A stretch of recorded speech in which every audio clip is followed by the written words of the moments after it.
tengan en cuenta que los van a poder tener grabados en el canal de YouTube.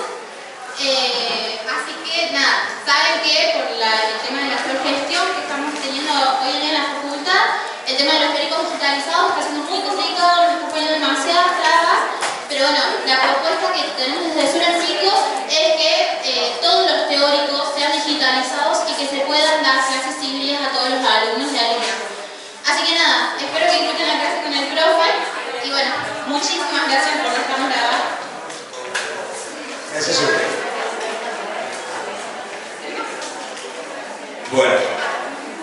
Bueno, comenzamos. Como dije en la clase anterior, me parece una muy buena iniciativa. Lo que no me parece bien es que tenga que ser autogestionada y no sea algo institucional, porque realmente facilita mucho las condiciones que tenemos si uno, sino que llegamos, la clase no está en condiciones, etcétera, etcétera. También por ahí si uno a veces no viene en teórico o lo quiere revisar, tenga la posibilidad de tenerlo digitalizado, debería ser una decisión institucional y sostenida institucionalmente. Así que bueno, bien por los compañeros y compañeros que hacen esto. Bueno, a ver, tengo un par de noticias. La semana pasada que estuvimos en paro, estimo que a algunas les llegó el mensaje que mandé por aula virtual. Esa es la idea también, un poco de semana a semana mantenerse un poco comunicado por el aula. Algunas consultas también tuve que bueno, ya las tratamos de resolver. Y como les decía en el mensaje que les mandé por aula virtual, la semana no tuvimos clase, que les compartí también, después ahora lo vamos a ver al final, como bonus track, ese recurso de la fiesta de ratones, si alguno lo pudo ver, se divirtió con eso, si no lo vamos a ver ahora de todos. Y que tenía como objetivo compartirles ese juego, que es de la Universidad de Utah, que es simplemente para revisar y repasar algunas cuestiones que ustedes saben o deberían saber a partir de la correlativa psicobiología experimental, que tiene que ver con el mecanismo de acción de las drogas. Ahí, con ese recurso, uno puede repasar de manera un poquito más divertida qué sabemos de cómo actuarían las drogas en el sistema nervioso central.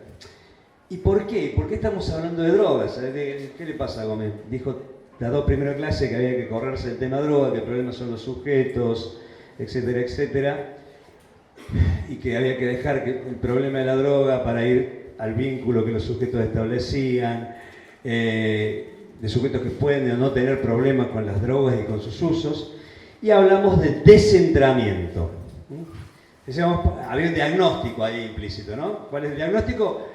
Esta problemática, las adicciones, la drogodependencia, los consumos problemáticos, como les llamemos, están centrados discursiva y teóricamente en el objeto droga.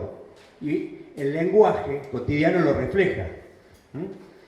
Entonces, creo que ya le hice el chiste que ustedes a esta materia le llaman drogo.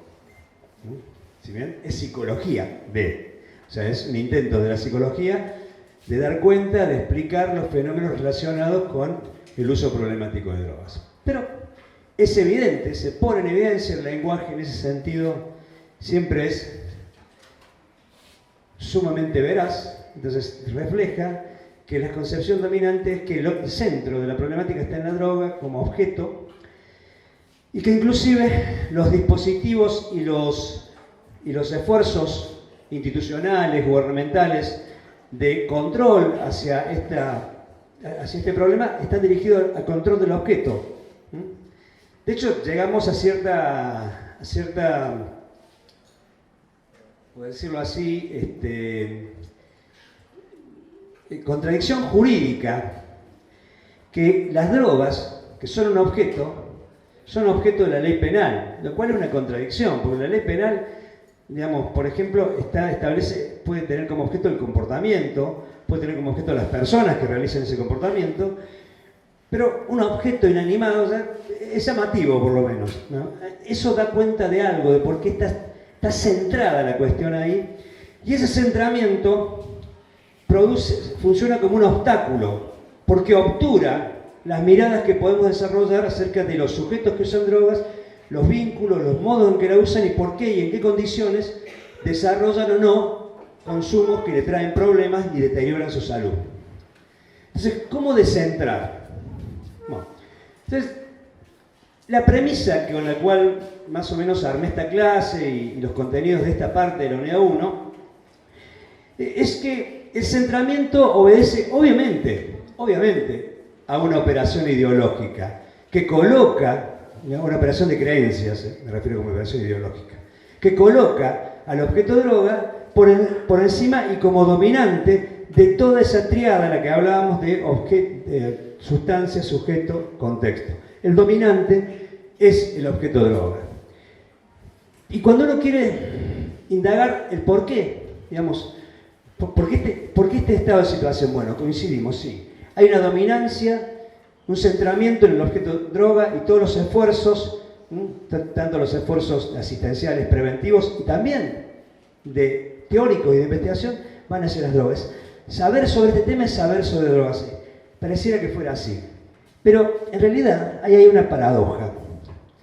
Por lo menos yo creo que hay una paradoja. Cuando yo tenía un profe que decía sí, que la mejor forma de prevenir hacer reduccionismo biologista en el comportamiento era estudiar biología, era saber biología.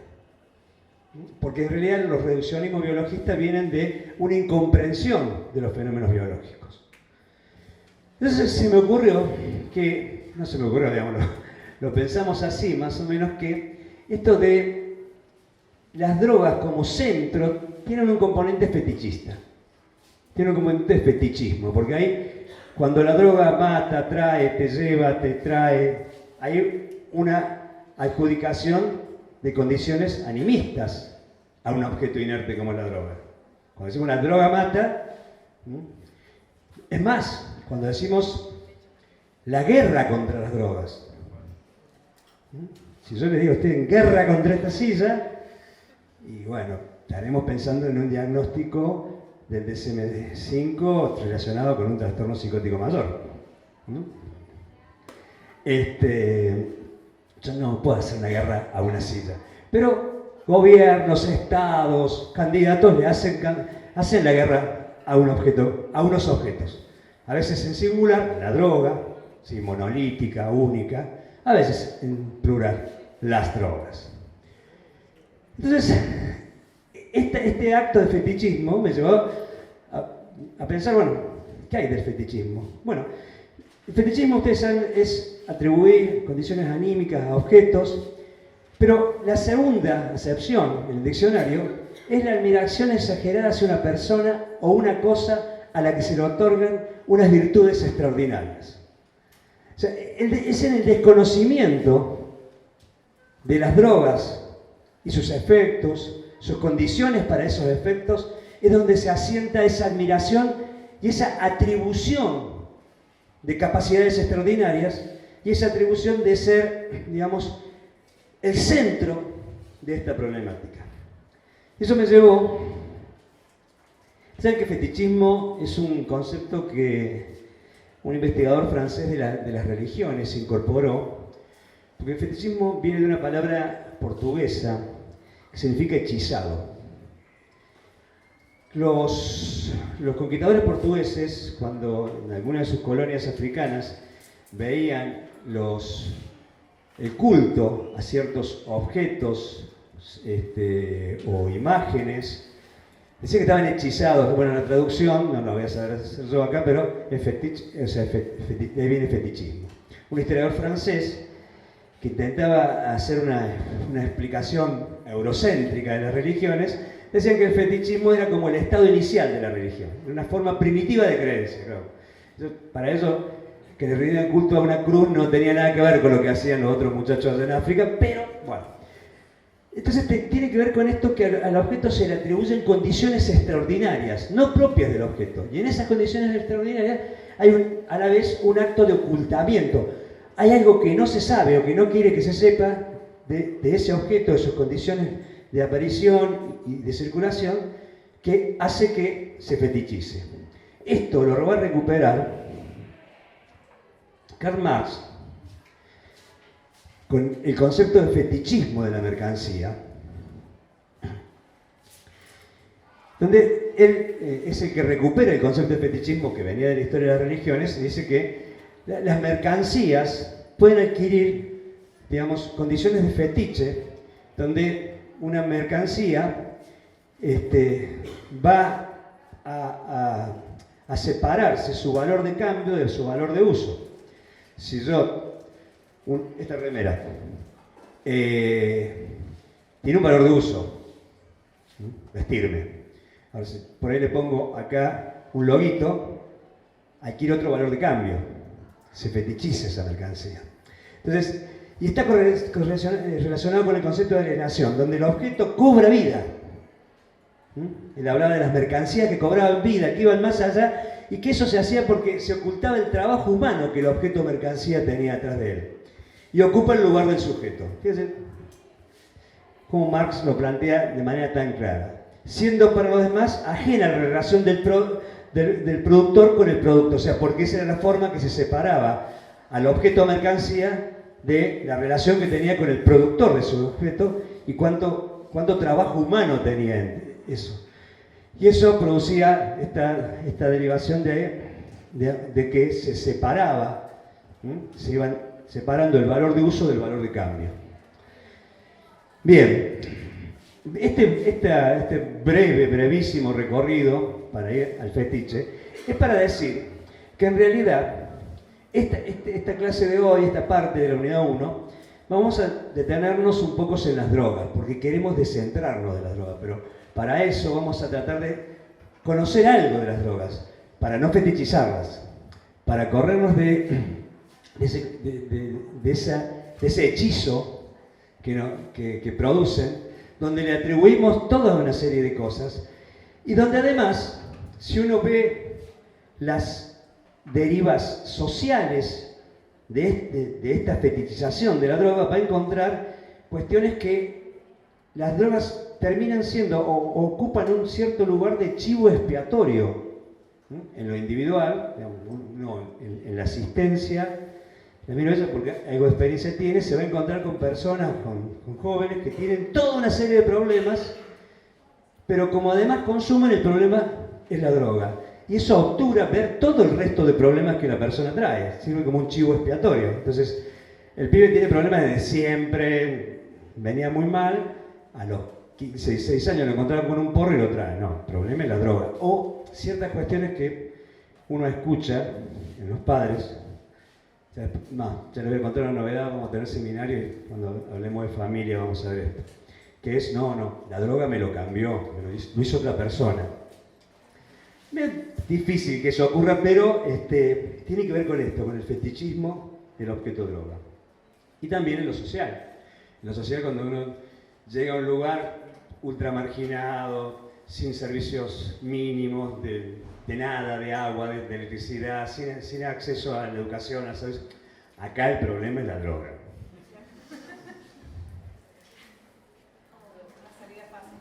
Es el chivo expiatorio. Bien. Entonces, para eso, para tratar de pensar desde la psicología, que ese es el acto al cual esta materia invita, nos invitamos a pensar desde la psicología todas estas problemáticas, vamos a cruzar ese desierto para algunos, para otros no, porque a mí me gusta el tema en realidad, ese desierto que debe haber sido, no vamos a ir a los mecanismos de acción de las drogas, asumo que lo saben, pero como soy desconfiado les voy a poner un texto que no es obligatorio, pero para aquel que por ahí, que deben ser los mínimos, que tienen que repasar un poquito, porque deben ser muy pocos, y seguro que rápidamente se acuerdan, de los mecanismos de acción de las drogas, les voy a poner un texto ahí básico, fácil, que hice hace muchos años, pero es un anexo, porque en términos formales se da como conocido eso. Entonces nosotros nos vamos a dedicar acá a ver vías de administración, y algunas cuestiones que tienen que ver con, retomando lo de dosis mínima activa, dosis máxima letal, que hablamos para que se entienda un poquito mejor, y vamos a ver clasificación de las drogas, donde también, como ya se habrán percatado que es costumbre, no vamos a ir a la clasificación, sino que vamos a dar una vueltita, como le dimos ahora con el fetichismo, también a esta cuestión de las clasificaciones, para qué nos sirven, por qué las hacemos, etc. Bien, lo primero que vamos a repasar, algo que dijimos la clase pasada, pero que lo vamos a volver a remarcar para entrar en terreno. Cuando hablamos de drogas en esta temática, hablamos de drogas de abuso. De ahí nos corremos de lo que puede ser cualquier otra sustancia que incorporada en el cuerpo provoca un cambio. Tiene que tener psicoactividad, una droga de abuso. Tiene que tener la capacidad de modificar un parámetro en el orden de lo conductual, de lo cognitivo, de lo emocional. Ahí su psicoactividad. Psicoactividad está asociada a que interactúa con el sistema nervioso central. O sea, cambia, modifica parámetros neurobiológicos, generalmente, mayoritariamente ligados a los procesos de neurotransmisión en el sistema nervioso central.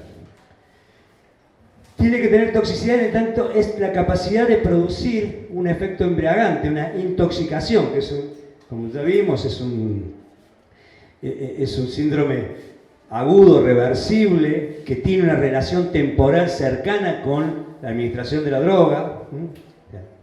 Una borrachera. Eso es una intoxicación. Y tiene la capacidad de generar dependencia, o dicho en estos tiempos, la capacidad de generar consumos problemáticos. ¿Cómo sabemos esa capacidad? Porque tenemos reportes clínicos o epidemiológicos que el uso de tal sustancia ha sido reportada como en algunos sujetos, en algunas personas, que presentan un cuadro de consumo problemático. Entonces, asumimos que tiene la capacidad. Hay muchas sustancias psicoactivas.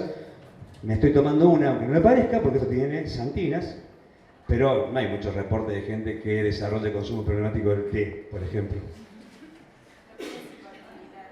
La xantina tiene psicoactividad. ¿Tiene psicoactividad?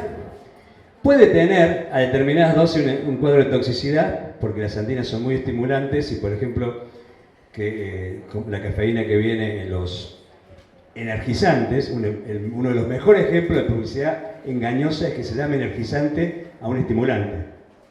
Se pusieron a pensar eso, ustedes vieron los energizantes, esos Red Bull, todo eso, y dice, eso es publicidad engañosa, eso merece más que un octógono, porque eso lo que nos dice que es un estimulante, su efecto está sentado en que tiene una sobredosis de cafeína, entonces produce una estimulación, pero no da energía, hace que consumamos la energía más rápido. Los que saben...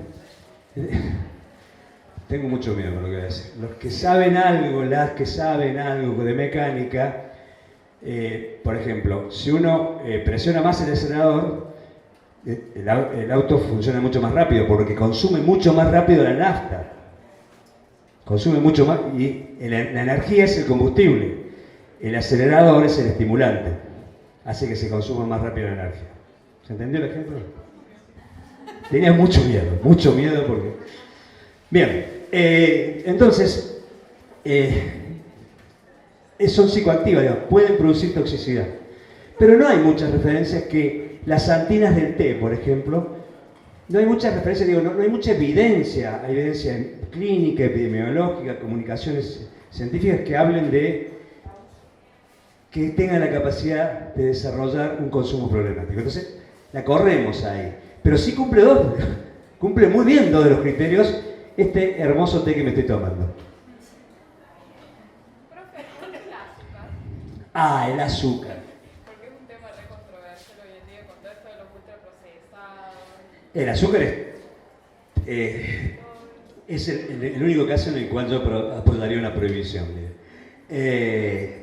A ver, tiene un efecto indirecto psicoactivo. Tiene un efecto indirecto psicoactivo. La glucosa es el combustible de nuestros neuronas.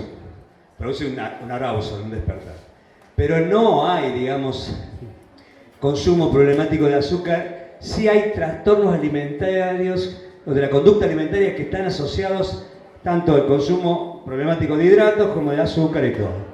El azúcar es una sustancia de riesgo, ¿sí? Es bastante nociva. Bueno, siempre está el famoso chiste no es tan chiste, de las tres sustancias las sustancias blancas como las sustancias más peligrosas.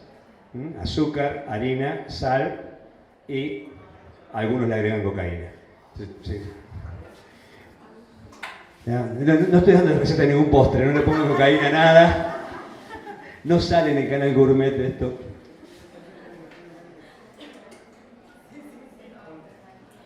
Bien. Entonces, esta es una delimitación terminológica de definición. Esto es una droga de abuso. Un montón de otras cosas son drogas, pueden no ser de abuso. Nosotros hablamos de drogas cuando hablamos de esto. Y de lo que vamos a hablar cuando hablemos de clasificación y todo eso, vamos a hablar de este tipo de sustancias que cumplen estos 3 criterios. Bien. Es simplemente a los fines de delimitar. Otra cuestión es que vimos en la clase anterior, pero que también me gustaba revisar, que eran las cuestiones básicas para entender el mecanismo de acción de las drogas, que tenían que ver con que hay que distinguir 2 fenómenos o procesos que son atinentes a cómo las drogas interactúan y van a modificar algún parámetro del sistema nervioso central. Uno es la farmacodinámica, que es, yo lo aprendí así como estudiante y no me olvidé más. Farmacodinámica, lo que la droga nos hace, lo que le hace el organismo a la droga. Son los efectos fisiológicos y químicos que produce un fármaco en los sitios que actúa. Decimos, la cocaína inhibe la recaptación de serotonina, noradrenalina y dopamina. Ese es su mecanismo de acción. Esa es la farmacodinámica que tiene la cocaína. Ojo, no es el único efecto, ya creo que esto lo dije, pero ya es importante siempre tenerlo presente. Todas las drogas, y en el caso de las psicodrogas se da mucho, no tienen un solo efecto. No tienen un solo efecto central. Tienen algunos más importantes que otros. Y no solo algunos tienen efecto periférico, no central. La cocaína, ustedes dicen estimulante, sí. Pero también es un anestésico local muy utilizado en oftalmología en su momento, y es un laxante suave también.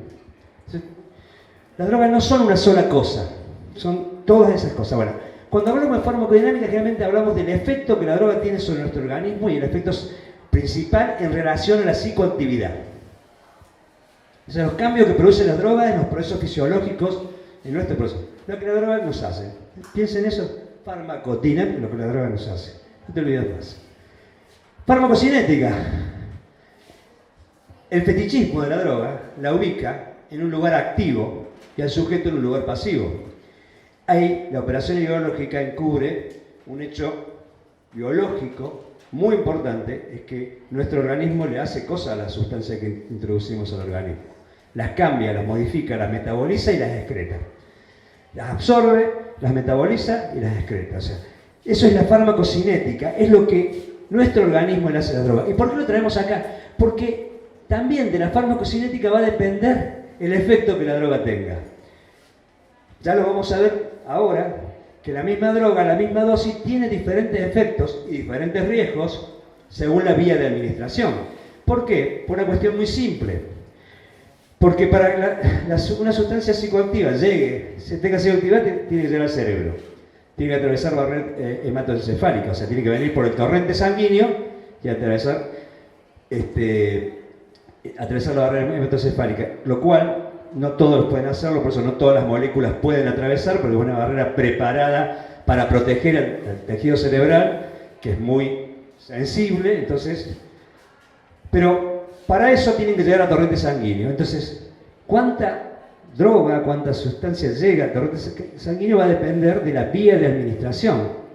Lo vimos por ejemplo, de la alcoholemia. ¿Qué calculábamos en la alcoholemia? Más o menos cuánto alcohol teníamos en sangre. Esa era la alcoholemia. Primero calculábamos los gramos que habíamos ingerido, pero con eso no podíamos saber cuánto alcohol teníamos en sangre, sino teníamos que calcular por el peso corporal, por una constante de absorción según éramos varón o mujer.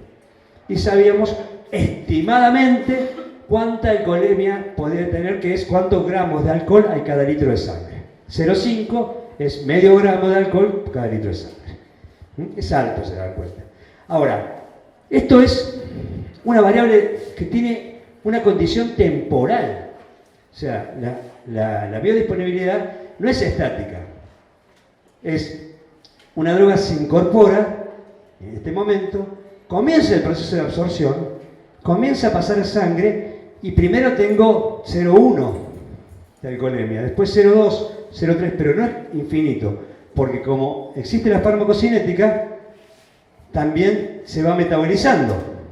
Entonces la velocidad con la que ingresa al torrente sanguíneo también compite con la velocidad con la que sale del torrente sanguíneo al metabolizarse, muchas veces convirtiéndose en otra sustancia. Por ejemplo, el alcohol se convierte en acetildehído, pero a veces nuestro hígado no tiene el tiempo suficiente para producirlo y a veces excretamos alcohol directamente. Alguien debe conocer o le contaron alguna resaca muy fuerte que la otra persona olía alcohol.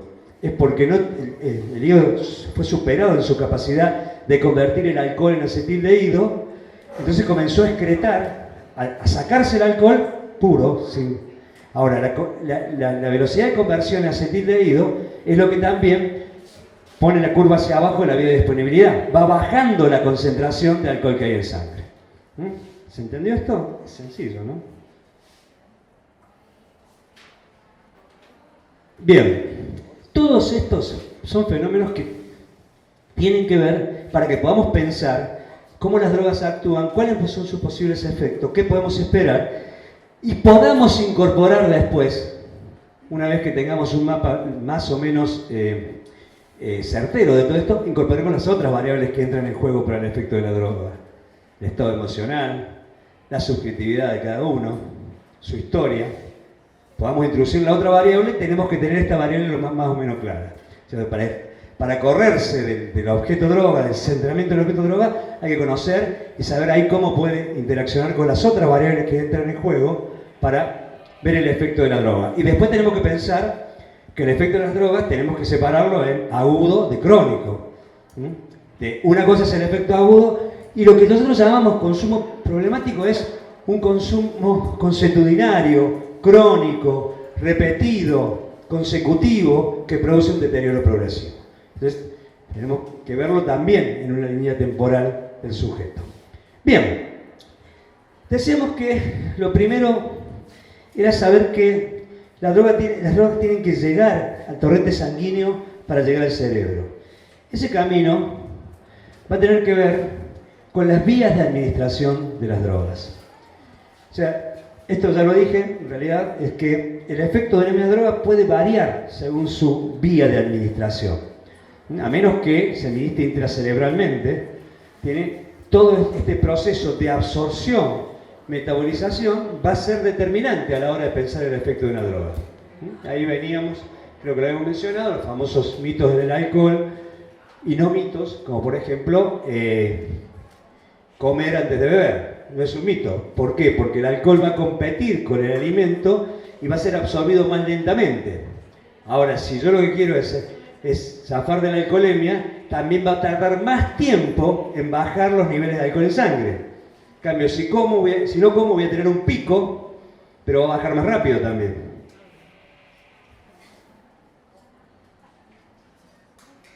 Che, si no entienden, si entienden, y si quieren comentar, comenten. Pueden agregar, hacer lo que quieran. Digo, hagamos un poquito más dialogar la cosa, si quieren, si no quieren. Sí. Una duda. En mi casa empezó el debate de que cuando mezclas alcohol, me dijeron, se cree generalmente que te hace mal mezclar solo alcoholes. ¿Cómo es la cosa, digamos? Categórico. Lo que hace mal es la cantidad, no la mezcla. La cantidad de alcohol que hay en sangre, no la mezcla.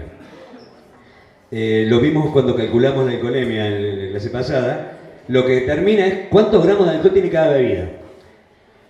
Y esa información que yo aprendí, cualquiera de nosotros, y sería de buenas prácticas, de buen consumidor, leer las etiquetas. Yo que ahora los pusieron los octógonos como para ayudarnos a leer las etiquetas. Las etiquetas de alcohol nos dicen toda la información, cuánto alcohol tiene cada bebida. Entonces, lo que dan es la cantidad. O sea, si uno mezcló es porque tomó mucho. No es la mezcla, es la cantidad de alcohol lo que intoxica. Porque los alcoholes, ahora lo vamos a ver, se dividen a grandes rasgos en fermentado y destilado. Los destilados tienen más graduación, lo que llaman blancas, que no todas son blancas. El Fernet es un destilado de 40 y pico grados, misma graduación que el whisky, la misma graduación, y un poco más que algunos whisky, y el doble que los licores. Eso tiene el Fernet, por ejemplo, es de altísima graduación el Fernet. Por eso te lo tenés que tomar con rebajado, porque Es mucha cantidad de alcohol que te tomas Profe, en una medida. y la combinación de eso con las gaseosas, con el Fernet con coca, eso. A ver, vamos. La mezcla no es lo que intoxica, o sea, no es el determinante de la intoxicación, es la cantidad. Por ahí tener la mano levantada, te bicha, ya te... Segundo, como vamos a ver ahora en la administración oral, muchas variables gastrointestinales median la absorción. Las gaseosas pueden modificar la absorción y hacer una absorción más rápida también. Pero además hay una cuestión muy simple, la hacen más apetecible la bebida porque la hacen dulce y tiene azúcar.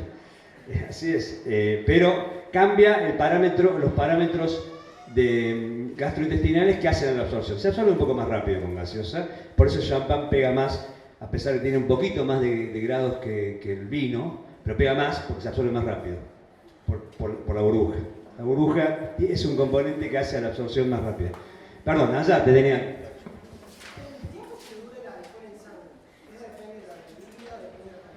El tiempo que dure el alcohol en sangre depende la cantidad en primer lugar.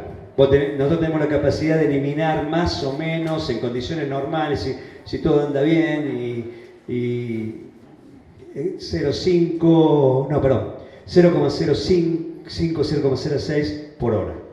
O sea, para bajar 0,1 tenés 1 hora, 2 horas, perdón.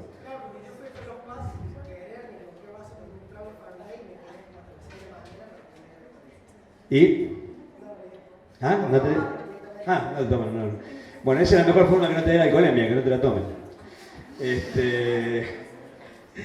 Claro, a ver. Es la cantidad, por ejemplo, te decía, si vos estás alimentado, te vas a emborrachar menos porque se va a absorber más lentamente. O sea, los niveles de alcohol en sangre no van a estar tan altos, porque cuando empiecen a subir van a empezar a bajar por metabolización, ¿se entiende la lógica? Pero a la vez vas a durar más tiempo con alcohol en sangre. Digamos, tenés que ver todos esos componentes.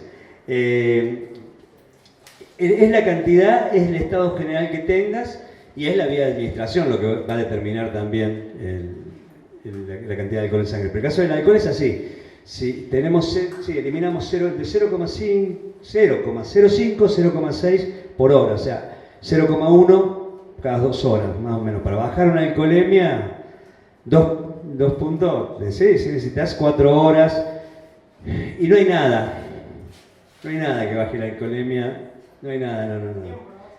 Es el tiempo, no hay, sí, tomar agua ayuda a eliminar el alcohol, porque por eso diuresis, pero no cambia significativamente. Sí, te limpias, pero no, la velocidad no la modificas casi nada. No hay nada que te baje la alcoholemia.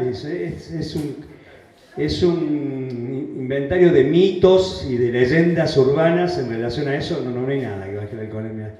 Sí. No te va a bajar la alcoholemia, te puedes llegar a sentir mejor. Pero no te va a bajar la alcoholemia, pero te vas a sentir mejor y además vas a reponer un poco de energía y bueno, lo mismo, sí, tomar agua, ¿por qué te ayuda? Porque además el alcohol deshidrata, entonces evidentemente te recompone el agua, el alimento, te da energía porque el alcohol, para ser metabolizado, utiliza mucha energía nuestra. La resaca, ¿qué es también? Estamos pagando la energía que gastamos en metabolizar el alcohol. El hígado necesita mucha energía. Entonces, si cuando comes repones energía y te recompones, la alcoholemia sigue igual. Veo que los moviliza mucho este tema.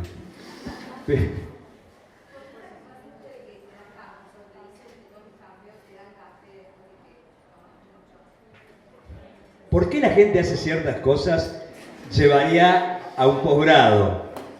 Pero la razón, los mitos siempre tienen algún orden de verdad. Creo que lo vamos a ver muy seguido esto. La cafeína tiene estimulante. El alcohol es un depresor. Yo te levanto un poco, te despierto un poco. Entonces compito con el efecto depresor del alcohol con una xantina, que es la cafeína. Pero alcoholemia igual. Por eso tienen tanto éxito la combinación de bebidas energizantes con alcohol, porque ahí tenés la mezcla perfecta, digamos. Cafeína en altas dosis con alcohol, entonces mientras uno te va apagando, el otro te va despertando, entonces ¿qué? Te mantenés más tiempo en los primeros estadios de la borrachera. En el estadio empático, en el estadio desinhibido. Inclusive el alcohol, mucha gente le impresiona como un estimulante porque parece que estimula, pero no, es porque te está apagando desde la corteza cerebral para abajo, entonces te está desinhibiendo. Entonces te ves desinhibido. Pero no es nada más que eso, digamos. Simplemente te dan café porque te despierta un poco, hasta cierto punto. Además, ¿qué sucede con ese tipo de prácticas?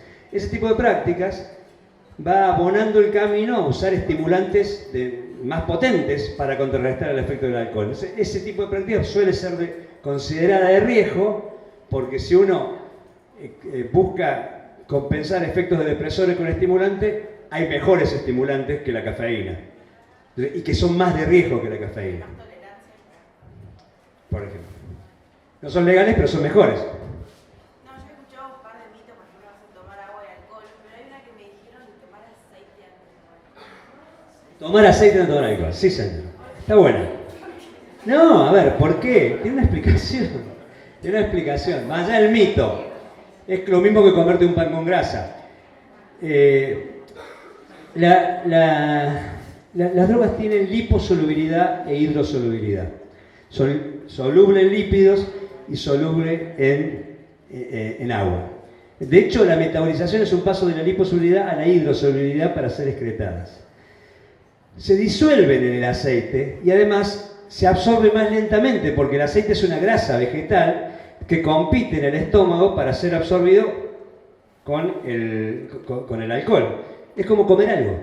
Entonces, es una forma más rápida, una cucharada de aceite, entonces el alcohol se disuelve en aceite, es liposoluble y es absorbido más lentamente.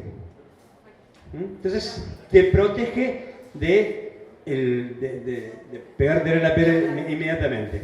A largo plazo es la misma cantidad de alcohol.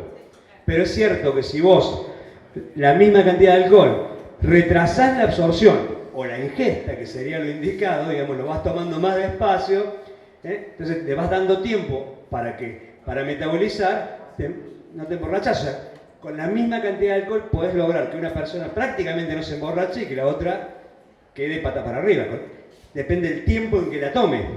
Con lo que vos haces con el aceite, le pones un plus a ese tiempo porque retrasás la absorción.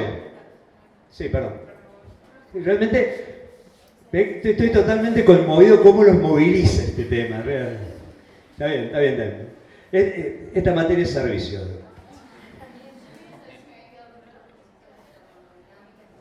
Dale.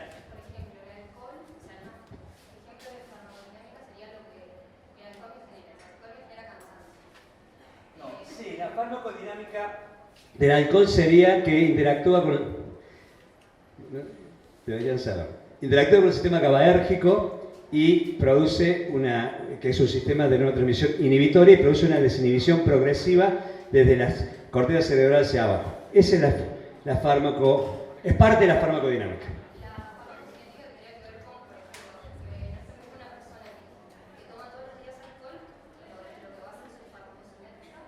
No, la farmacocinética es esto que es absorbido por el estómago, a través de la vena porta del hígado, pasa al torrente sanguíneo, distribuido por todo el organismo, llega al cerebro. Todo eso lo hace tu organismo, no lo hace el alcohol. Eso le hace tu organismo al alcohol.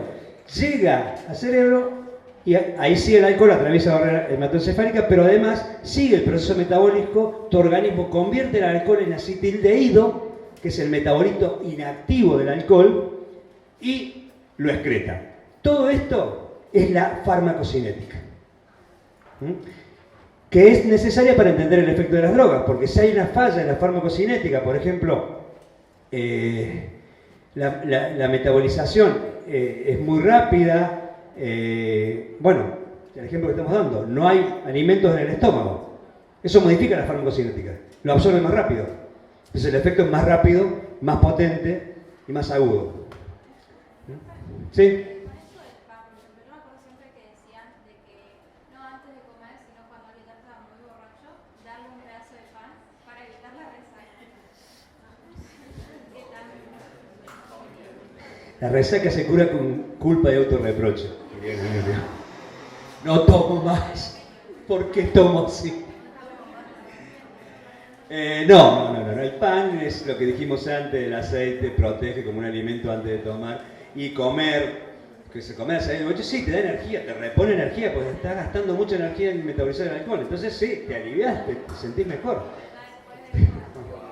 Resaca vas a tener si te intoxicás. Vas a tener resaca, ¿por qué? Porque hiciste un gasto de energía, sometiste a tu hígado mucho esfuerzo, produciste una deshidratación muy aguda, por eso te duele la cabeza, te sentís re mal, y tenés que rehidratarte, estás deshidratado, estás agotado. Generalmente ese esfuerzo que sometes el hígado puede producir algún tipo de inflamación. Los malos alcoholes además producen efectos gastrointestinales. Que has hecho percha, digamos, es eso. Pero no te va a sacar un pancito de eso. Es cierto que, por ejemplo, tomando la misma cantidad de alcohol, pero regulando con un vasito de agua entre medio de cada vaso, por ejemplo, no pones un pedo tan rápido, Sí. el otro día no se... ¿Qué estás haciendo ahí? Ahí estás controlando no la absorción, sino... Sí, pero primero, estás controlando la absorción mediante el agua, estás diluyendo, estás tomando líquido, además te estás hidratando, y estás retrasando la absorción y estás retrasando la ingesta. Porque, fíjate, es un truco conductual tomar agua. Porque cuando tomas agua no tomas alcohol, entonces ese tiempo se lo estás dando al alcohol. Entonces no estás tomando tan rápido. Y a la vez el agua te hidrata y a la vez retrasa un poco la absorción. Es una estrategia muy buena ¿de qué? De reducción de daño. Eso es reducción de daño. Hay que tomar vino. Si es bueno el vino, no se lo aconsejo. Sí. Tenemos una duda. El tema de llegar al pico de la sustancia, ¿puede valer, por ejemplo, por la cantidad de sangre, el litro de sangre que una persona? Sí, por eso cambia, y la constante con la que calculábamos la alcoholemia tenía que ver con el peso, por la distribución corporal, la cantidad de litros de sangre y el sexo también. Por eso la fórmula es diferente. Entonces, lo que no se puede decir es, me tomo un litro de cerveza, tengo tanto alcoholemia. El que te dice eso, o es un aburrado o te está mintiendo. Depende el peso corporal, porque es por litro de sangre. Entonces, tu alcoholemia es, digamos, en función de cuánto, si tenés más litros de sangre, eso es un principio básico. En la solución tiene que ver soluto y solvente. En cuanto lo disolves. Si lo disolves en más, tiene menos efecto. Sí. ¿Alguien más? Profe, ¿por qué hay algunas personas que con la resaca toman bicarbonato con limón o meten esas sustancias al Insisto, ¿por qué la gente hace ciertas cosas? Va a ser el tema de mi próximo curso de posgrado que vamos a dar en la Universidad de Harvard. ¿Por qué la gente hace lo que hace? No, porque los malos alcoholes tienen efectos gastrointestinales, producen malestar gastrointestinal y muchísima acidez. Entonces, producto de que son muy irritantes a veces, y si hay lesiones gástricas preexistentes, pueden agravarlas. Además, la gente a veces bebe y come, y cuando come cosas que son injuriosas para el trato gastrointestinal. Entonces sí, está bien, trata de aliviar el malestar gástrico que también deja la ingesta excesiva de alcohol. O sea, hacen lo que pueden para aliviar los síntomas. Se toman el paracetamol, mucha agua, sales efervescentes. Es lo que se puede para aliviar algo que va a ir desapareciendo a medida que te vas recuperando. No va a desaparecer de otra manera. ¿Y qué pasa con los protectores gástricos? Sirven para los efectos gástricos, pero no para frenar la intoxicación y nada de eso. Pues esa consecuencia secundaria de la injuria gástrica te protege un poco más. Tampoco te hace inmune, digamos. Claro, te protege un poco más, entonces la vas a pasar por ahí no tan mal, no mejor, no tan mal. Bueno, ¿seguimos o queremos seguir fundando esta especie de Alcohólicos Anónimos académica? Y me lo contó un amigo, no es que me pasó a mí. Bueno, ya tenemos 2 posgrados. ¿Por qué la gente hace las cosas que hace? El segundo posgrado, mitos, leyendas de resaca, alcohol y qué tomamos el fin de semana. Bien, vías de administración, de eso se trataba, lo que teníamos que hablar, ¿no? Bueno, el alcohol se toma, se bebe, y eso se llama la vía de administración más utilizada por la humanidad en su historia para administrarse drogas, la vía oral. Se llega al torrente sanguíneo, ahí fíjense que si bien es la más fácil, de hecho la expresión tomar viene de ahí, tomar drogas, pero no es la vía más rápida, es la vía donde se juegan todas estas variables que estuvimos hablando ahora, gastrointestinal, el estado gastrointestinal, el tipo de alcohol, si estoy tomando otra droga, si por ejemplo se va a absorber más lento si viene en un preparado oleoso, que si no viene en un preparado oleoso, por eso la cucharita de aceite tenía que ver. Y las drogas que, además del alcohol, las drogas de abuso, recuerden que hablamos de abuso, que utilizan mayoritariamente estas vías son las benzodiazepinas, ya las vamos a ver, pero básicamente son todas las que terminan en LAM o PAM. Diazepam, clonazepam, alprazolam, fácil. Recuerden esta regla y no se olviden más de cuáles son las benzodiazepinas. Ya está. Esta materia es servicio, ¿vieron? Bueno, la contracara de la administración oral, que tiene todas estas variables intervinientes y que nos hace tan poco predecible cuánto efecto vamos a tener, o sea, cuánta vía disponibilidad vamos a tener, porque todas las variables que juegan. La contracara de esta es la vía intravenosa, directamente al torrente sanguíneo. ¿Recuerdan cuando yo les decía en la clase anterior, no, la anterior, claro, porque tuvimos en medio, tuvimos el paro, la primera, creo que yo les dije, drogas hubo siempre, la humanidad siempre consumió droga, no se conoce, todas esas cosas que yo siempre digo, así que seguro que las dije, que no se conoce una comunidad humana que no haya hecho uso de drogas psicoactivas, todo eso es cierto, pero que algo había pasado en el siglo XIX, que es donde apareció esta cuestión de toxicomanías, drogodependencia. Hasta ahí, no es que veníamos en armonía con las drogas, había reportes de intoxicaciones, ese tipo de cosas, de personas que se empezaron a hacer mal, pero cuando emerge como problema sanitario, social, como un problema inclusive político del siglo XIX. Muchos historiadores, hay libros muy lindos en este sentido, se han ocupado de ¿por qué pasó acá? ¿Por qué, si digamos, como humanidad la veníamos llevando con las drogas? Bueno, ¿qué pasó en el siglo XIX? Siglos. ¿Qué pasó? Pasaron muchas cosas. Hubo dos, bueno, se terminó una y comenzó la segunda revolución industrial. Con lo cual, por ejemplo, una variable que uno tiene que tener en cuenta es que se comenzaron a sintetizar las drogas. O sea, sustancias que ya existían, los opiáceos, comenzaron a ser mucho más concentrados, con mucho más efecto. Ese es un dato. La revolución industrial implicó la revolución farmacológica.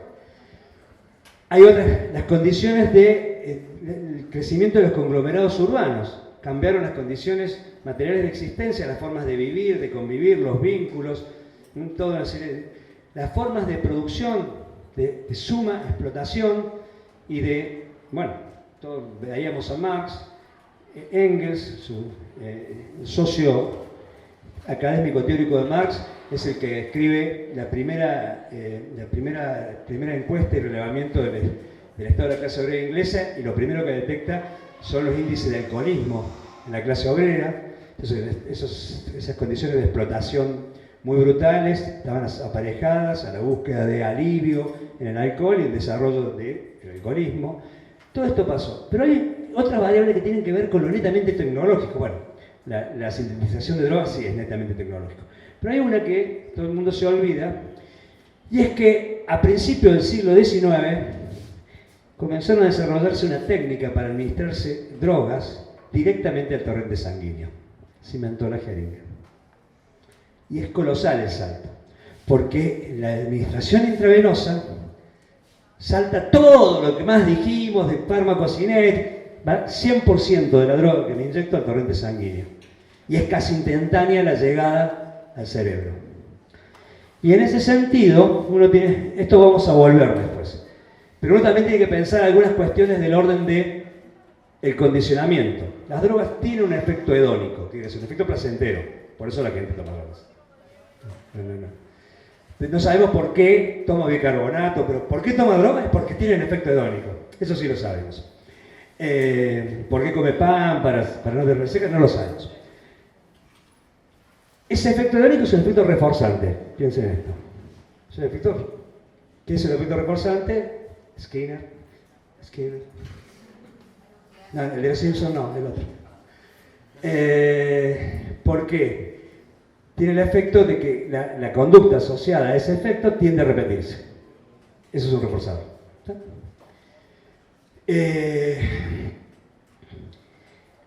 Una de las condiciones para que una consecuencia de una conducta funcione como un reforzador es la distancia temporal entre la conducta y el efecto. Si yo hago esto y la recompensa me la dan mañana, y está flojo el reforzador. Si yo hago esto y me la dan inmediatamente la recompensa, es más probable que yo siga haciendo esto. Esa es la teoría del refuerzo de Skinner. Básicamente eso. Tan simple como tan interesante, ¿no? Bien, piensen en esto. Si las drogas tienen un efecto hedónico en el cerebro y yo encuentro la forma de que entre la administración y el efecto haya cada vez menos tiempo, potencio la capacidad reforzante de la droga, porque disminuí el tiempo entre la conducta, administrarse, y el efecto hedónico. Potencio la capacidad reforzadora de las drogas, el refuerzo positivo. Y además, tengo un efecto muy intenso, rápido, intenso, y en muy poco tiempo. Porque el 100% de la droga va al cerebro, o casi el 100%. Por lo menos biodisponibilidad en la sangre tengo el 100%. Por ejemplo, el LSD que va en el ojo sería administración intravenosa.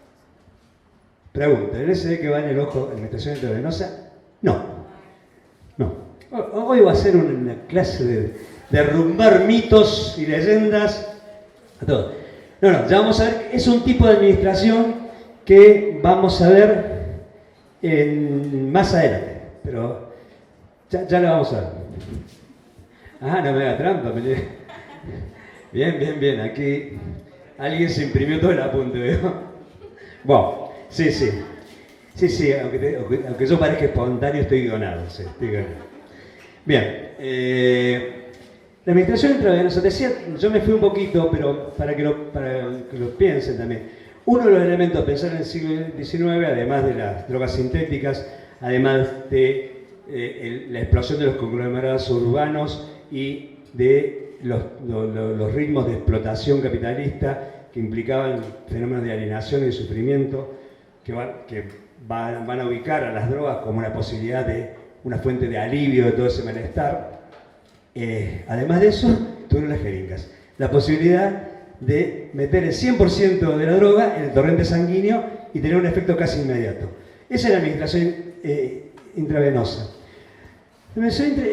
Gran parte de las drogas que se consumen por otras vías pueden ser administradas de manera intravenosa. Por supuesto que ahí cambia la dosis, alguien me preguntó hoy día, cambia, sí, la misma dosis va a llegar inmediatamente al cerebro, en cambio la absorción la va a hacer que no tengamos la misma cantidad de droga en sangre si la tomamos por la boca, o la tomamos por otra vía, que ya vamos a ver cuáles pueden ser. Lo que sí es cierto que la administración intravenosa requiere una serie de habilidades y cuidados y destrezas que no todos tenemos, por lo menos. Si mi vida depende de que me pueda inyectar intravenosa, me empiezo a dictar testamento, no hay forma que yo me salve, porque meterse una jeringa en la vena, uno solo, requiere destreza y habilidades. ¿Por qué digo esto? Porque es muchas veces un indicador de mayor compromiso con el consumo. Porque si uno tiene que hacer todo eso para consumir, hay un mayor nivel de compromiso y por lo tanto suele ser un indicador, ¿no?, de la severidad del abuso o de la dependencia. Y además está demostrado los ritmos a los cuales se desarrolla los procesos de consumo problemáticos son más rápidos, son mucho más rápidos. Tenía un paciente añoso, o sea, esos que habían sido pioneros, digamos, que no se le habían contado, que habían sido pioneros, que te podían contar la historia de cómo empezó la cocaína en Argentina. Bueno, y el tipo me decía, mira Raúl, dice, yo la primera vez que me piqué dije, toda la otra merca la tiré al inodoro, porque no tiene nada que ver. Me decía. Profe, me piqué, quiere decir cuando me puse Se inyectó. ¿Viste?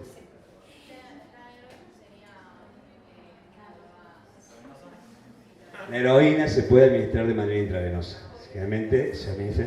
Por eso también es de riesgo, porque también tiene un margen de seguridad bajo. Entonces, como no es un mercado regulado y nunca sabes cuánta es la concentración que compras, hay riesgo de sobredosis. Es altamente riesgo porque sí, se administra endovenosa. También se puede administrar intramuscular, digamos, pero se administra generalmente endovenosa. Bueno, la cocaína se administra endovenosa, pero su forma más popular de consumo no es esa.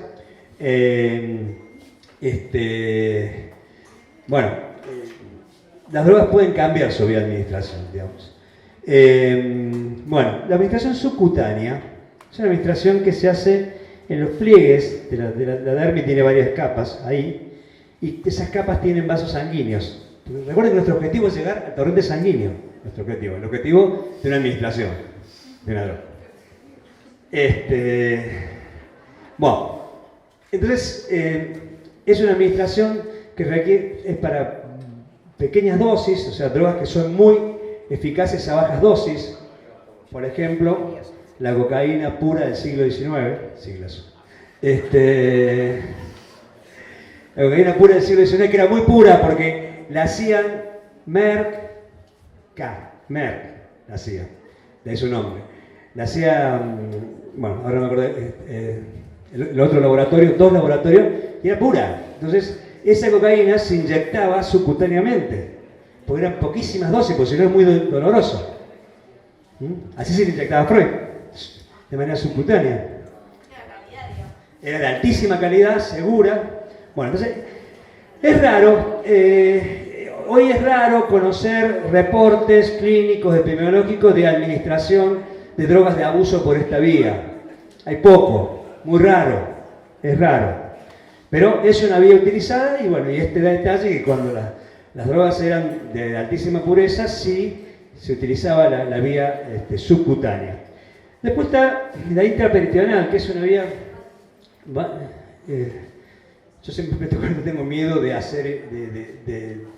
de ilustrar demasiado, pero porque toda la gente lo sabe, que acá en el peritoneo tenemos una cavidad que va muy rápidamente al torrente sanguíneo, no en un 100%, pero en más de casi un 90%, que es el peritoneo.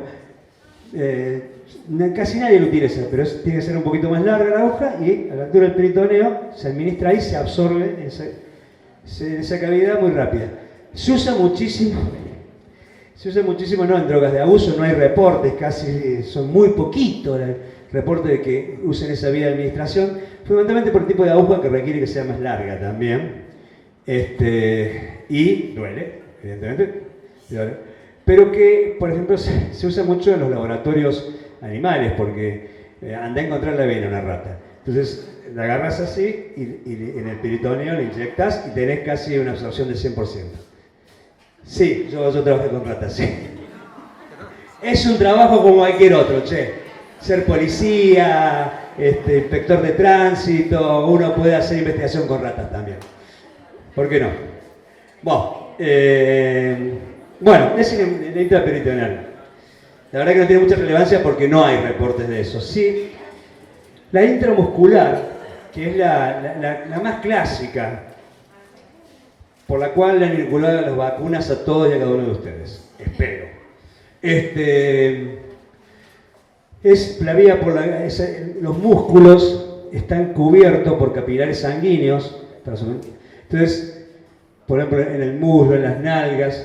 Entonces, esos capilares sanguíneos que cubren el músculo absorben la sustancia que inyectamos ahí. Es muy usada en la farmacoterapia en humanos, o sea, es como te administran gran parte de los medicamentos. Poco usada en las drogas de abuso. Es poco usada porque aparentemente si te vas a inyectar, aprende a hacerlo en la vena que tenés mucho más biodisponibilidad.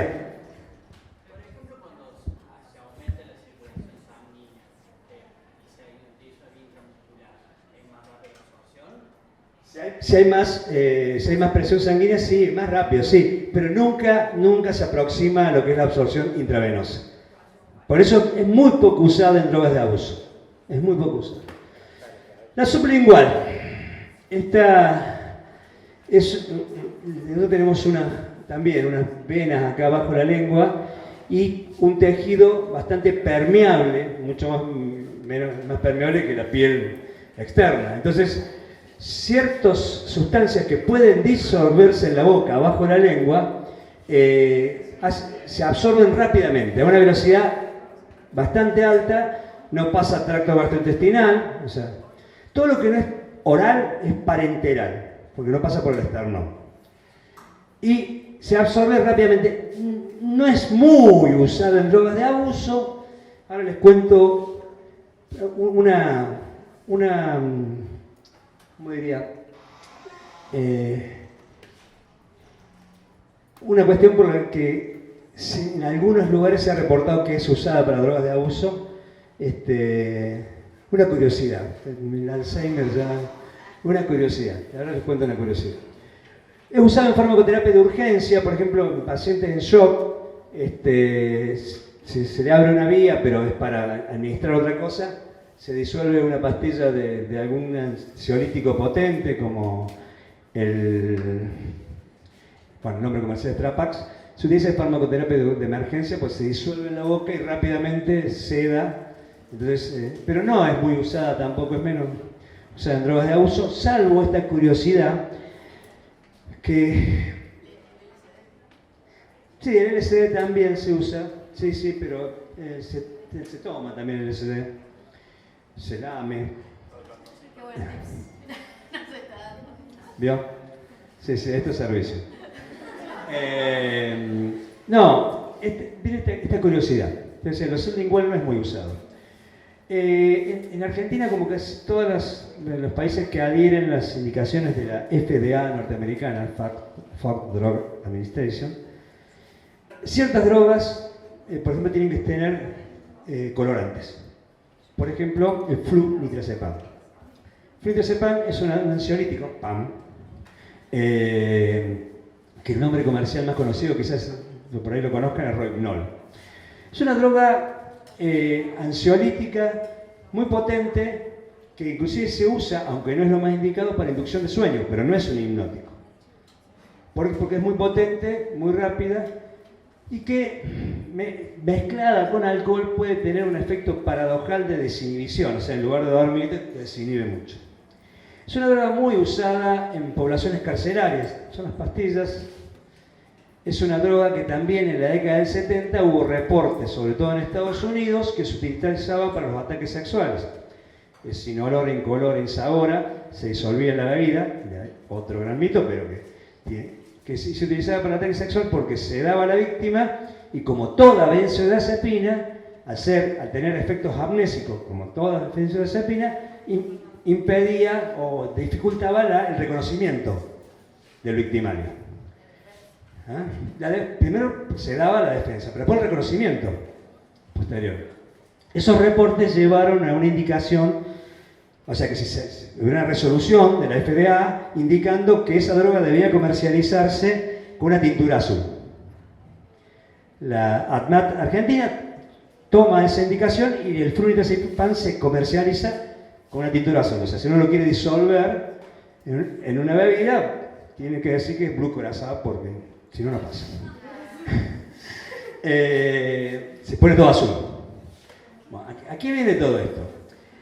Esa droga que es muy usada en abusadores carcelarios, en situación de encierro, también es usada por jóvenes, adolescentes y preadolescentes en situaciones de extrema marginalidad. Entonces, piensen en esa población, adolescentes, preadolescentes, el significado que tiene drogarse, ¿no? Entonces, hay como fumar. Es un paso, es un indicador de paso a la adultez. Yo me drogo. La chapa, digamos así. ¿Cómo le hago saber a los otros que me drogo? En lugar de tomarme el flunarazepam y tragármelo, lo disuelvo en la boca para que me quede azul. Entonces, puedo mostrar que consumo, y eso, ciertos círculos puede dar estatus o la fantasía de. ¿Se entiende esto? Esta curiosidad hace que una droga diseñada para consumo oral, en abuso, se consume de manera sublingual, simplemente por esta variable psicológica ligada a este estadio del desarrollo. Fíjense qué interesante esto. O sea, esas variables modifican el modo de consumo de una droga. Bien, la administración rectal es para evitar trastornos gastrointestinales o cuando los hay, digamos, y tiene una absorción rápida, eso también. Los reportes de administración de drogas de abuso son raros, son infrecuentes, se ha habido reportes así episódicos, temporales, de administración de alcohol por la vía rectal mediante algunos adminículos que hacen que se absorba más rápido, que vaya más directo al cerebro y que la intoxicación sea mucho más rápida. Pero no, es raro, es infrecuente, no tiene que ver con lo que queremos hablar, que son los consumos problemáticos. Sí. En el caso de, por ejemplo, la administración rectal entraría la medicina oral, por ejemplo, para lo que son los pacientes con epilepsia. ¿Cuál, perdón? Sí, porque es más rápido. Entonces es para sacar del estado convulsivo o para evitar que se les dañe con las convulsiones. ¿Por vía rectal? Sí, se utiliza, sí. En cuadros de epilepsia de gran mal. Sí.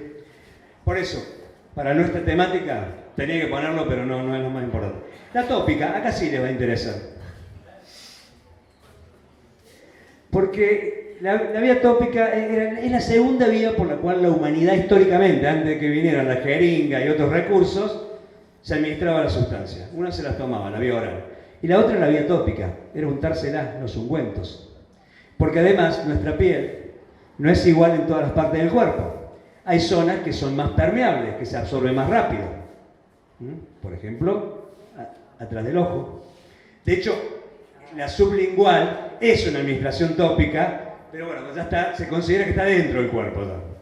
Pero se administra, se absorbe a través de la piel, por ejemplo, las membranas de las fosas nasales.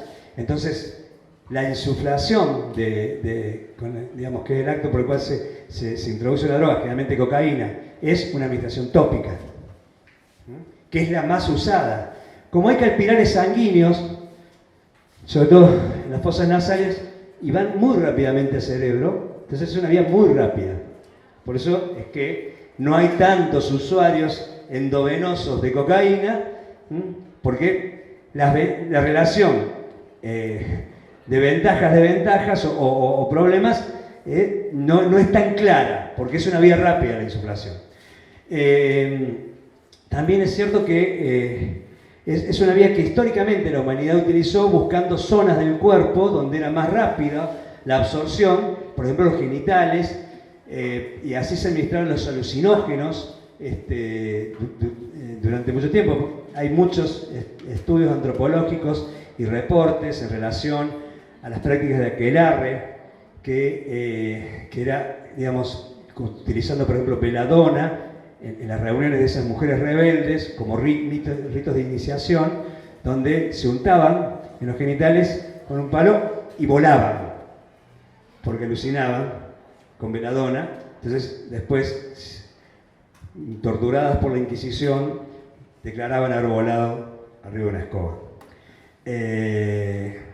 Entonces, porque eso es una vía de administración histórica, la vía de administración tópica. Sí. ¿Puede ser que parte del cuerpo donde se transpire así? O sea, generalmente las zonas de sudor son zonas más permeables. Son zonas más permeables, pero no es una regla general. Dentro de las zonas que más sudás, hay zonas más permeables que otras. Bueno, una vez me lo explicó un dermatólogo, pero no lo voy a traer al caso. Sería tópica. Esta es tópica.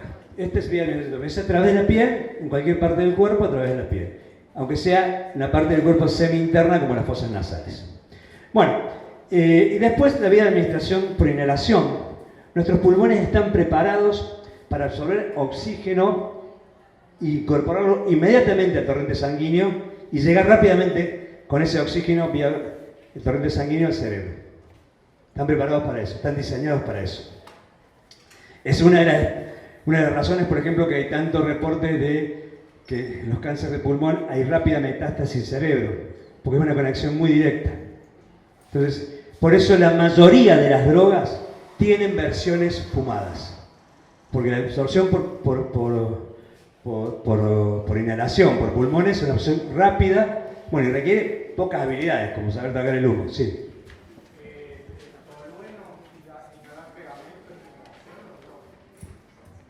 Inhalación. Es inhalación porque lo mandás a pulmón. Lo mandás a pulmón y absorbe ahí, tolueno, sileno y el benceno. Bien. Decía, la mayoría de las drogas de abuso tienen versiones fumables. La cocaína tiene, el crack, la pasta base son fumables.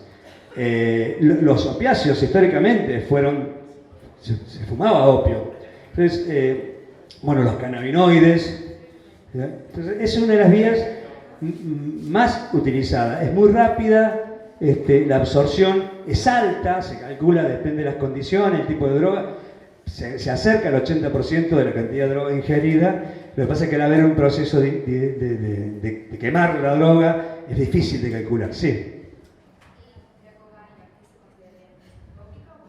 La cocaína puede ser endovenosa, puede ser tópica, cuando se esnifa, o puede ser inhalación, cuando se fuma a través, por ejemplo, de crack, de pasta base. Son las cocaínas. ¿Cómo? Exactamente todo lo que metes por pulmones. Se fuma o se traga con el aire, como cuando aspiras tolueno, sileno, benceno o alguna de esos volátiles de la nafta. Claro, por inhalación no tenés muy en cuenta cuánto ingieres por Es muy difícil calcular ahí, es muy difícil calcular. También es muy difícil que, como que requiere una habilidad determinada para estar incorporando, son pocos los reportes de sobredosis. Porque cuando se durmió no sigue fumando. Es difícil. Entonces, por esa sencilla razón, son pocos los reportes. Quiero decir que no hay sobredosis, no, digo que son pocos los reportes. Como son muchos los reportes por administración endovenosa. Porque ahí es el pinchazo y va todo. Y si estabas acostumbrado a una de baja concentración y te vendieron una de alta concentración, puede hacer una sobredosis. Gran pregunta. Acá me preguntan del Paco. Ahora hablamos del Paco, ¿puede ser? Deme un poquito, porque si no, no voy a llegar nunca a lo que quiero llegar. Bueno, estas son las vías de administración.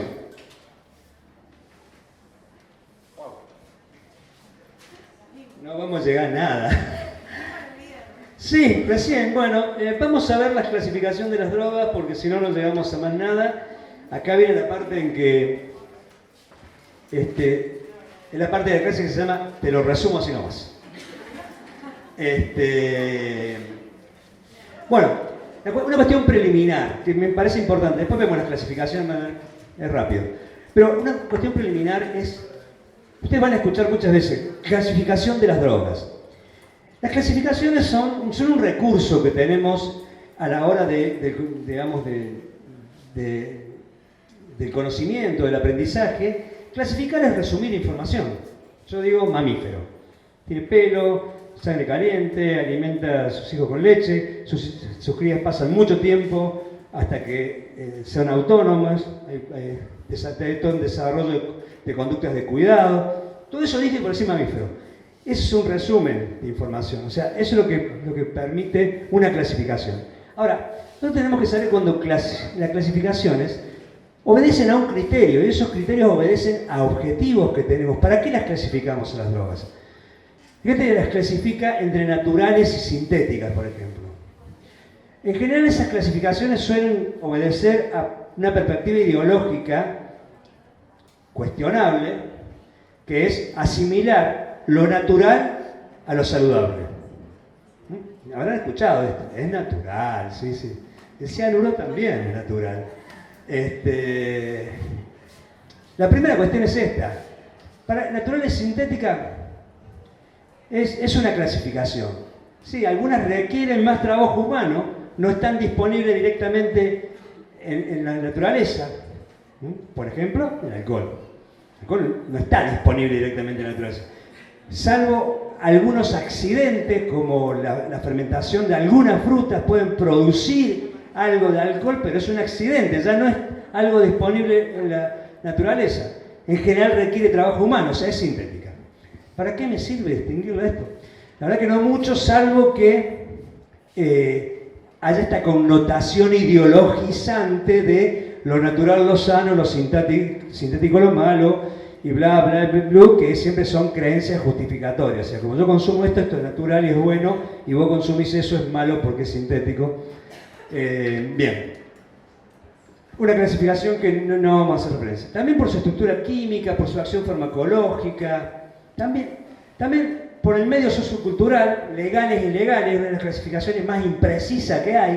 O sea, las leyes son cambiantes de país a país, de cultura a cultura. O sea, ¿de qué sirve clasificar es legal en sí? Saber que no hay que llevar encima, pero nada más que eso.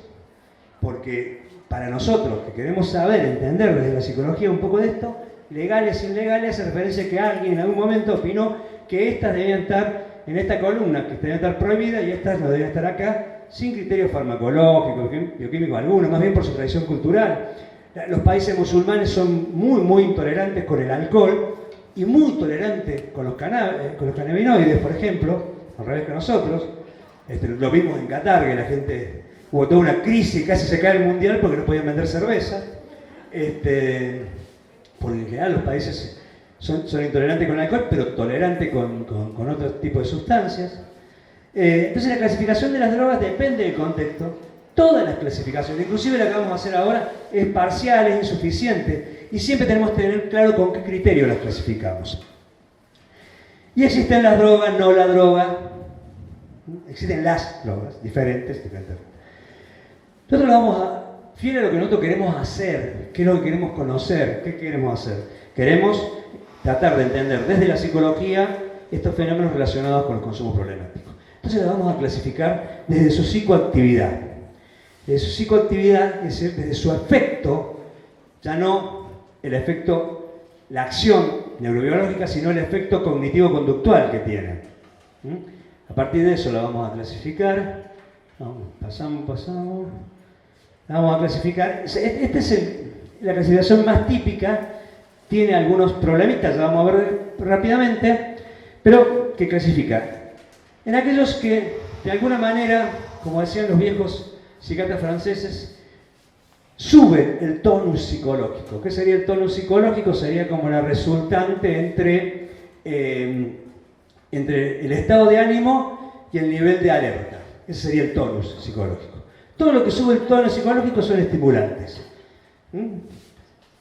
Anfetamina, cocaína, nicotina, cafeína. Lo de la nicotina es la nicotina, no esa cosa que se fuma en cigarrillo. La nicotina, que tenía el tabaco original, es un estimulante moderado. Las depresoras, que son aquellas que bajan el tonus psicológico, o sea, bajan el nivel de alerta y tienden a bajar el estado de ánimo. Producen, como el caso del alcohol, que es una droga muy potente, un efecto ilusorio, inicial, de desinhibición que parece que no fuera un depresor, pero es ilusorio, te está deprimiendo. Bien, ahí tenemos la morfina, la heroína, los tranquilizantes, los inhalantes. No estamos hablando ni de peligrosidad, ni de capacidad de potencia adictiva, estamos hablando de su efecto, de su psicoactividad. Y finalmente tenemos las que no van para un lado ni para el otro, o sea, no tenemos elemento para decir si le elevan el tono psicológico, si lo bajan, por eso le ponen perturbadoras. Modifican el tono psicológico sin una dirección clara. Ahí tenemos el LSD, la marihuana, son los que modifican el tono psicológico. Los hongos alucinógenos estarían acá. No tienen un efecto claramente en relación al tono psicológico. O sea, no elevan ni bajan el estado de ánimo, no elevan ni bajan el nivel de alerta. Bien, bueno, en base a eso, rápidamente, tenemos los depresores, son aquellos que disminuyen o bloquean las funciones del sistema nervioso, tienden a reducir el nivel de activación, producir relajación, sedación, producen ralentización del enlentecimiento del procesamiento de información y de las respuestas. Algunos de ellos tienen, por su rápido efecto depresor, suelen tener un efecto empático muy fuerte, que es, ustedes deben haber escuchado, por ejemplo, cuando se habla de las drogas sintéticas, la más conocida. Éxtasis, gracias. De que dice que produce un efecto de empatía y todo eso. Y él ha ido, ¿qué debe ser eso? A ver, cuando vos después de la segunda copa de vino le decís al otro cómo te quiero, eso es un efecto empático, es lo mismo. O sea, lo que pasa es que el éxtasis suena exótico, pero es eso. Por la rápida efecto depresor, produce un efecto de empatía, un borramiento y un acercamiento emocional al otro. Porque si no, parece que lo otro es así algo fantástico, raro. Es más o menos lo que te pasa en el alcohol, que en el caso del éxtasis sí, produce cierta cuestión de desinhibición estimulante, porque es una combinación de embriaguez y estimulante, eso es lo raro, pero el efecto empático lo tiene el alcohol. Bueno, pueden en dosis baja inicialmente producir excitación y estimulación, esto por apagarse de arriba hacia abajo, porque te vas apagando la corteza, entonces te vas desinhibiendo. Y tenés los alcoholes, que los podés dividir en términos de psicoactividad, en el sentido que van a ser de mucho más impacto los destilados por la mayor concentración de alcohol que los fermentados, ¿no? O sea, son dos formas de producirlo, pero una produce un alcohol más concentrado, con mayor graduación, y otra menos concentrado. Después los opiáceos.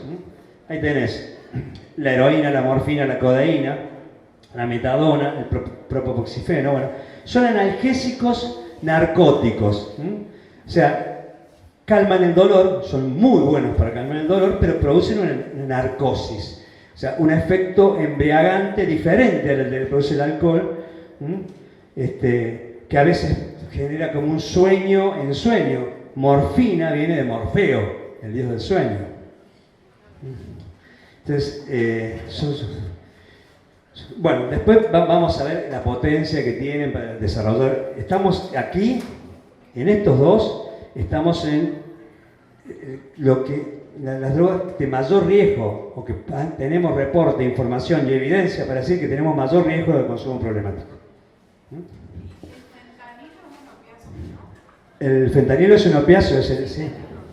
Es un opiáceo sintético de altísima potencia y de bajo margen de riesgo. O sea, la dosis mínima activa está muy cerca de la dosis máxima letal. Estados Unidos está atravesando una epidemia de uso de opiáceos. Y si lo quieren ver ficcionalmente, recomendamos Ozark. Ahí se ve, digamos, hay cierta sospecha, que la serie, que es muy buena, lo muestra, de involucramiento de la industria farmacéutica, que comienza a vender, a meterlo en el mercado negro. No. Listo. Sedantes ansiolíticos, ahí fundamentalmente tenemos las benzodiazepinas. Pan, LAM, diazepam, alprazolam, clonazepam, flunitrazepam, PAN, LAM. Son todas la mayoría ansiolíticos, actúan a través del sistema GABAérgico, como ustedes ya saben, y producen desde sedación a ansiólisis, que no son lo mismo, pero se los considera depresores por eso.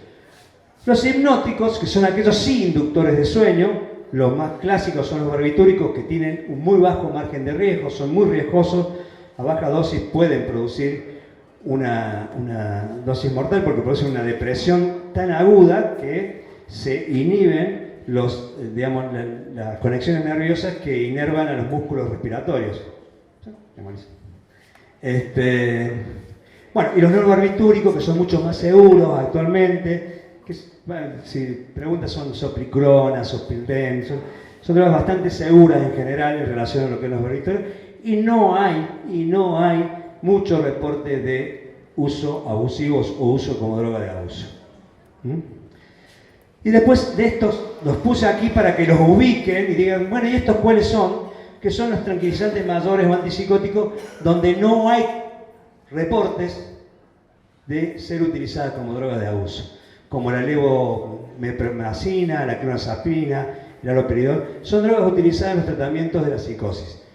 Se ubican dentro de este grupo. Ahora, no tenemos reportes casi inexistentes, o sea, puede haber alguien tomaba haloperidol, pero no se sabe si había un cuadro comórbido muy fuerte, qué sé yo, y tomaba compulsivamente, y podría haber tomado cualquier otra cosa compulsivamente, pero no hay reportes casi de utilizarla como droga de abuso. Sí. Hablo a nivel internacional, hablo a nivel epidemiológico y clínico, porque puede que no haya. Epidemiológico es cuando sale la gente a medir y medimos qué prevalencia tiene el uso de alcohol, qué prevalencia de vida, qué prevalencia de año, qué prevalencia de mes. O sea, cuántas personas de acá están tomando alcohol, han tomado alcohol en el último mes. Eso es un dato epidemiológico. A la vez, yo puedo a esas personas, mediante otra medición, evaluar cuánto de esos presentarían, porque no es un diagnóstico clínico, presentarían síntomas y signos de un consumo problemático. Entonces yo tengo que de cada 100 que toman alcohol, o sea, primero, de cada 100 personas, 70 toman alcohol. Y un poco más.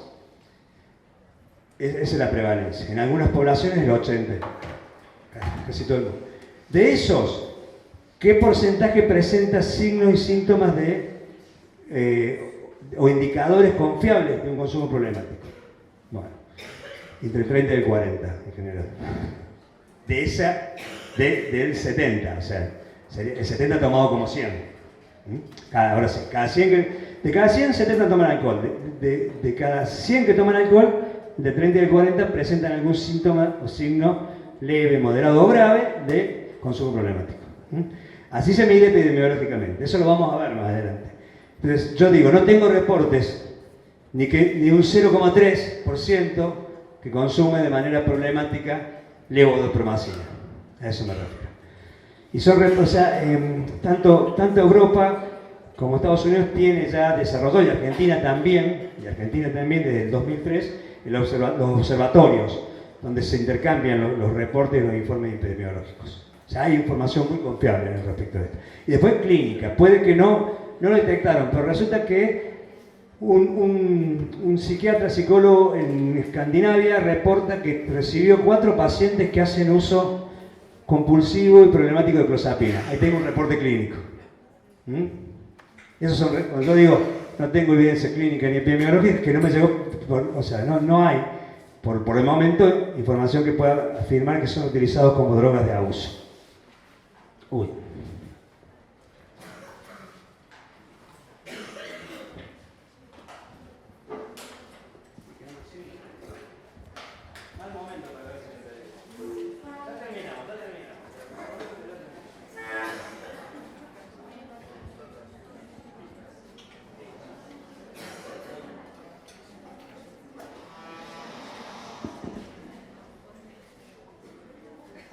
Listo. Bueno, vamos.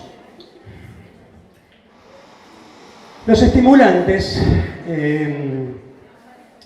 bueno, tenemos lo que se consideran estimulantes mayores, mucho más eficaces, las diversas formas de cocaína, de clorhidrato de cocaína. Son estimulantes, los clorhidratos generalmente son administrados de manera intravenosa o inhalación, que es tópica. Y la pasta base, que depende de qué sea en cada lugar, generalmente son residuos de la cocaína, o en el caso del crack, que es el pariente norteamericano de la pasta base, es una mezcla de cocaína con bicarbonato que produce unas piedras que cuando las calientan hacen... ¿Ahí viene el nombre? Y que producen unas cocaínas fumables que suelen tener, digamos, algunos autores dicen mayor potencia adictiva. No me gusta usar esa expresión, pero sí que tenemos reportes clínicos y epidemiológicos de mayor prevalencia. O sea, si cada 100 usuarios de cocaína, 30 y pico, pueden presentar síntomas de 30, más o menos pueden ser síntomas de uso problemático, cuando esa cocaína es cocaína fumable se suele llegar en algunos reportes de 45. O sea, hay más personas que usan esta sustancia que presentan, o sea, de cada 100 personas que usan esta sustancia hay más que presentan síntomas y signos de consumo problemático. Eso es lo que podemos afirmar, eso es lo que sabemos. Tiene una explicación en el caso tanto del Paco como de la pasta base, como todas esas cocaínas fumables. Tiene una explicación por la velocidad de absorción y de impacto, digamos. En general, la cocaína, el RAS, la subida y la bajada puede ser un estimado de 40 minutos entre que tomás y bajás. Aproximado. Y después de 20 y 40, pongamos 30. Entonces un tipo en 2 horas se hace 2 líneas. En el caso de las fumables, eso suele bajar a 10 minutos. Entonces, en 1 hora te haces 10 dosis. Esa es toda la explicación, no toda, pero una gran componente para entender esta mayor potencia adictiva de la sustancia y además que es basura con ese nombre, o sea, gran parte de lo que se vende es basura con ese nombre, entonces es sumamente deteriorante a nivel clínico además. ¿Sí? El popper es perturbador. El popper es un perturbador. Ya lo vamos a ver. Bueno, las anfetaminas clásicas que tienen como temporadas, así, ¿no? Acá tenemos otra serie también con las metanfetaminas para recomendar si quieren, más vieja, pero tienen como temporadas, pero sí son drogas reportadas de abuso, no tanto en Argentina y en Sudamérica, muy de países centrales, y tuvieron como otros momentos, digamos. También hay drogas utilizadas medicamentosamente, como el metilfenidato, que es un anfetaminoide, que se utiliza en el tratamiento, en un momento se utilizó muy masivamente en el tratamiento de los trastornos de hiperactividad. Bien, pero es una droga de abuso con una incidencia menor en Sudamérica que en los países centrales. Y después los estimulantes menores, la nicotina, las antinas como la cafeína, la tebromina. ¿Dice qué es tebromina? Bueno, rico el chocolate, ¿no? El chocolate tiene tebromina, de ahí su efecto estimulante. Y como todo estimulante, los estimulantes, todas las drogas tienen efecto hedónico, los estimulantes también, entonces por ahí también el efecto hedónico del chocolate, que es considerado estimulante menor, pero como todo, depende de la concentración, por eso los cacaos de alta concentración son mucho más atractivos. Y el mondafinilo se los nombro porque es una droga que comenzó a ser reportada en 2010 como droga de abuso en España, sí, en España sobre todo, pero en Europa, pero no había reportes de abuso, pero no de uso problemático asimilable a lo que era dependencia, ni uso problemático de severo, que diríamos ahora, o grave. Y es una droga muy utilizada por los estudiantes universitarios, porque genera un efecto estimulante, una ilusión de lucidez y de mayor comprensión. Y bajo efecto hedónico, por eso no hay una tendencia a consumir compulsivamente, pero bueno, se puso de moda a partir de una película que van a ver ahí con Bradley Cooper, que es una película acerca de una supuesta droga mágica que te hacía más inteligente. Bien, se puso de moda como que el mondafinilo era esa droga, pero es una droga que genera una ilusión cognitiva de mayor entendimiento, de mayor lucidez. Pero hay reportes de abuso, pero no de abuso severo. O sea, la gente toma instrumentalmente esta droga, o sea, no la toma para lo que está hecha. Porque ¿saben para qué está hecha? Se vende para los casos de apnea de sueño, que hay somnolencia el otro día, para despertar a las personas que han sufrido apnea de sueño. Entonces, se vende para eso, pero realmente no hay tanta gente con apnea como se está vendiendo, se vende mucho y se utiliza, hay un mini tráfico, hay un menudeo en población universitaria como un asistente de afrontamiento para el estudio. Pero insisto, no tenemos hasta el momento reportes de uso problemático severo. De abuso sí, de uso inadecuado, sí. Y es, bueno, eso. Seguimos, vamos con la última. Vamos con la última. Aquí entramos donde no podemos ver en términos de tono psicológico para dónde va la cosa. Entonces, lo que tenemos es que estas drogas producen distorsiones perceptivas, ilusiones, algunas producen alucinaciones, relajación, euforia, también producen dificultades para fijar la atención, problemas de concentración, memoria y una marcada disminución de los reflejos. Como decía en la vieja época, las drogas de paz. Bien. Los alucinógenos propiamente dichos, que son, por ejemplo, los que actúan a nivel serotoninérgico, 5-hidroxitriptamina, 5-HT. ¿Por qué me acuerdo de estas cosas y no me acuerdo el nombre de las otras cosas? Pues, bien. Como el ácido lisérgico, la psilocibina, la mescalina, todo entra acá adentro. Y después los que actúan a nivel acetilcolina, como la peladona, la atropina, la escopolamina, son también alucinógenos, pero fíjense, por otro sistema, no por el sistema serotoninérgico, por el sistema colinérgico. Y acá después tenemos los anestésicos disociativos, como la ketamina, que tiene modas, va y viene, se utiliza bastante como en las fiestas electrónicas, después desaparece, o aparece una cosa que le llaman ketamina, que no es ketamina, que es un anestésico utilizado tanto en cirugía pediátrica como veterinaria. Bueno, la feniciclina polvo ángel, estos actúan a nivel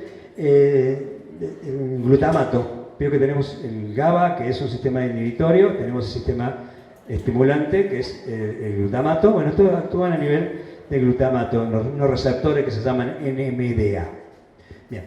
El famoso cannabis, que ahora sabemos recientemente, actúan a través, imitando a un sistema, a un cannabinoide interno que tenemos, que es la anandamina, ya todos tenemos cannabinoides internos, y estos cannabinoides internos interactúan, la anandamina, tanto con la serotonina como con la dopamina. Y bueno, producen un efecto combinado actuando sobre esos sistemas de embriaguez, relajación, ilusión perceptiva, no alucinación. Ilusión, o sea, esto distorsiona lo que percibimos, no nos hace percibir lo que no está. Distorsiona lo que percibimos. Bien, en estos dos grupos, sobre todo en esto, hay bajos reportes, no quiere decir que no haya, de consumo problemático severo. Hay leve y moderado.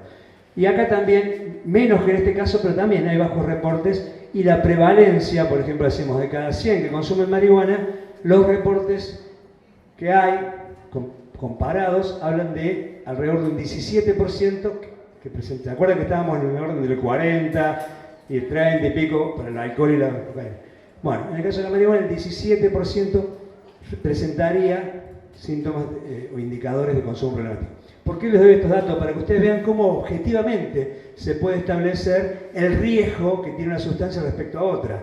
Más allá de los mitos, los estereotipos, la ideología, si es natural, si es una planta, no. Estos son los datos que te tienen que servir para decir, bueno, es más riesgosa, menos riesgosa. Datos concretos que provienen de la evidencia empírica. Bien, la síntesis, el éxtasis, que yo no me acordaba recién.